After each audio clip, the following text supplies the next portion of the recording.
Hey guys, thanks for watching another episode of the Sitdown. It's your host Tony once again. So in today's episode, I want to talk about something that pretty close to my heart, just the way I was raised, the way I was brought up, and it has to do with colleges. So I read an article a couple of days ago just talking about how private institutions are trying to basically cut back their tuition to make up for lower enrollments than they're used to. So bigger private colleges that you can think of, that, you know, the more prestigious universities, they're trying to roll back tuition to attract more students. And it got me thinking, is it like, what really is causing this shift? It used to be, okay, you go to school and you can get this degree, and whatever degree you get a job in that afterwards, and it's just that simple. But here recently, I'm guessing that more and more people are starting to see, just because I have this degree doesn't mean I can necessarily find employment.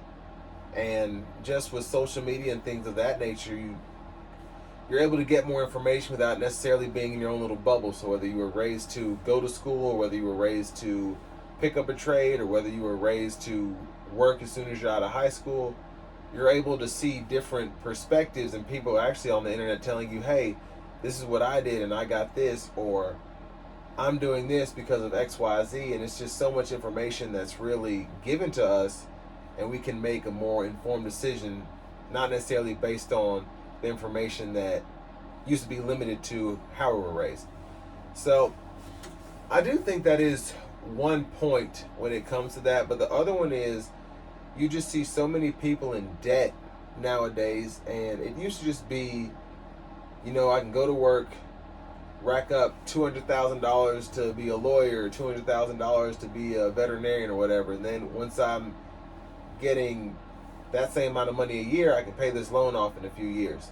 But now, what used to be considered a wealthy income is basically middle class. So a lot of people are doing YouTube and making six figures or seven figures, or people are just, I don't know, doing things that don't require any sort of knowledge from an institution. So maybe selling cars or becoming a real estate agent.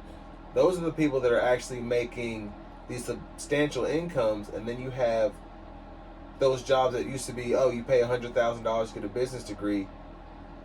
That used to actually mean, all right, you can go and do this, you can go and do that. But nowadays, you're just up against anybody.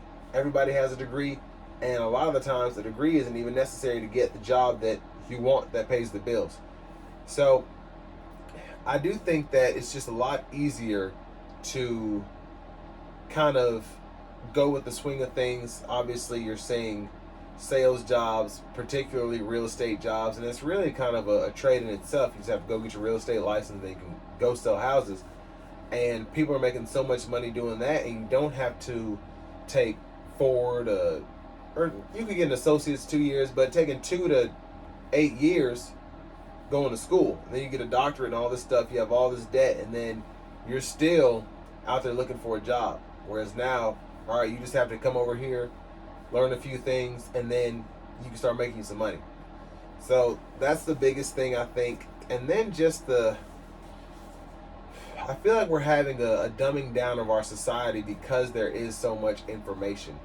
We don't feel like we need to read books. We don't feel like we need to go to school. We don't feel like things are relevant that we're learning in school for the job market. And a lot of those things, that might be the case, but high school, middle school, elementary is really just supposed to teach you how to live your life and how society works.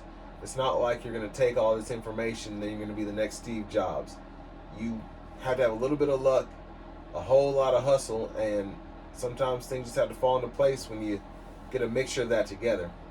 So I don't know. It's worrisome because I feel like that's one of the reasons that countries like China and India are just outworking America in terms of the products they're putting out, in terms of all the jobs being sent overseas. And then we're so busy complaining about ourselves at home and basically having a quote-unquote civil war amongst each other, like they don't need to be doing this, or we need to get them out of here, we don't want immigrants and all of this. But really, it's about the bar that we set for ourselves. And if you think about just how tech jobs and things of that nature, those used to not exist 30, 40 years ago. And now that's the way that you can easily make six figures.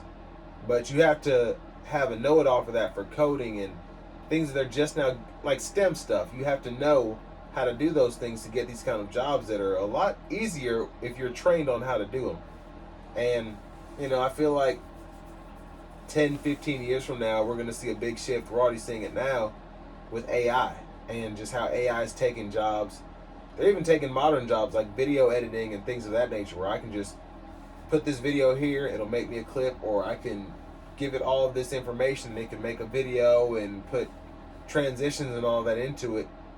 It's scary because when you make a machine in your own image, you're always in constant battle with it. And it doesn't have to think, it doesn't have to sleep, it doesn't have to necessarily make new things because it's always learning, it's always adapting, it's always watching what you're doing or what you're telling it to do. So the workforce, it's a scary time to be in it. I think in a lot of ways it's good because a lot of jobs are coming out of technology, but it also means a lot of technology is taking other jobs. So we have to come up with new jobs, new ways to earn a living, while everything is still becoming more and more expensive.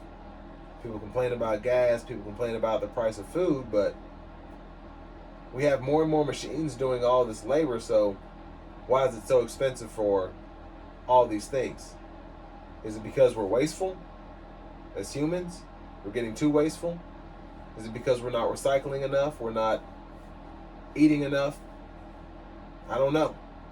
But it's just something that I feel in the coming years will become more and more of an issue. So you just want to make sure you're on the right side of history, making sure you're doing what you need to do to support yourself, support your family, and we'll see where the world takes us. That's all we can do. But I want to thank you all for watching another episode of The Sit Down. I'll catch you on the next one.